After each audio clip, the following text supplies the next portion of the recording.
Frank Castle. He works out in silence, counting reps, pushing his body past its limits, blood dripping from his palms.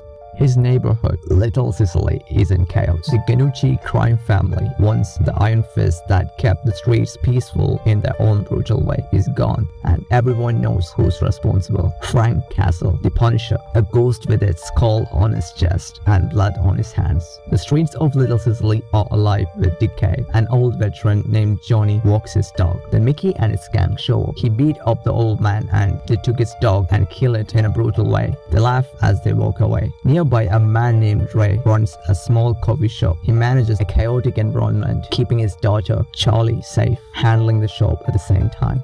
Frank visits the grave of his daughters. He talks to her like she's still there. He tells her he's tired. He pulls out his gun. But then, a vision. His children, his wife, Maria, they're calling to him, laughing, reaching, and then the moment twists into the memory of their deaths, and Frank screams himself back into the present. His friend Curtis's voice echoes in his head. What's your purpose now, Marine? Frank doesn't have an answer. His head is all messed up.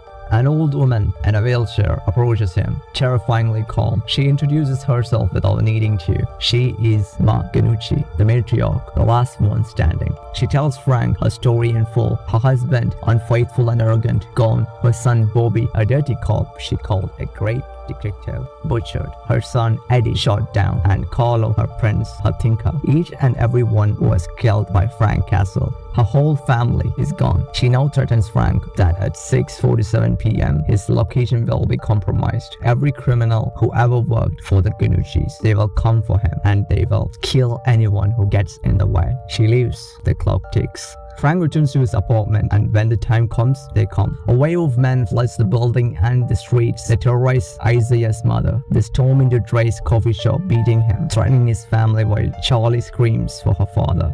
Hearing his neighbor's child calling for help, Frank, like an animal, tears through the door and attacks the thugs, going on a violent killing spree. Frank moves through it all like a force of nature, a man who has nothing left to lose.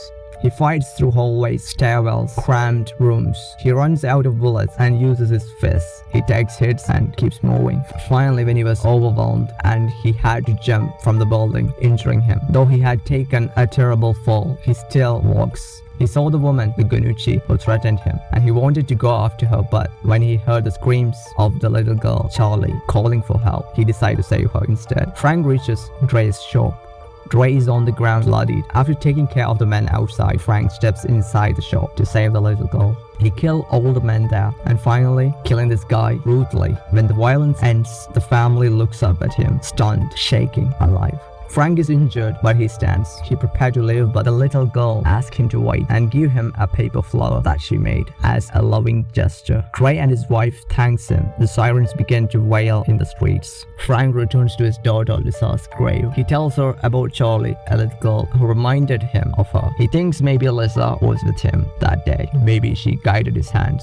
Frank makes a decision. He's gonna keep going and become the Punisher once again. He suits up and saves a couple from the thug, Mickey, the guy who killed the old man's dog. After knowing what he had done, Frank shoots him.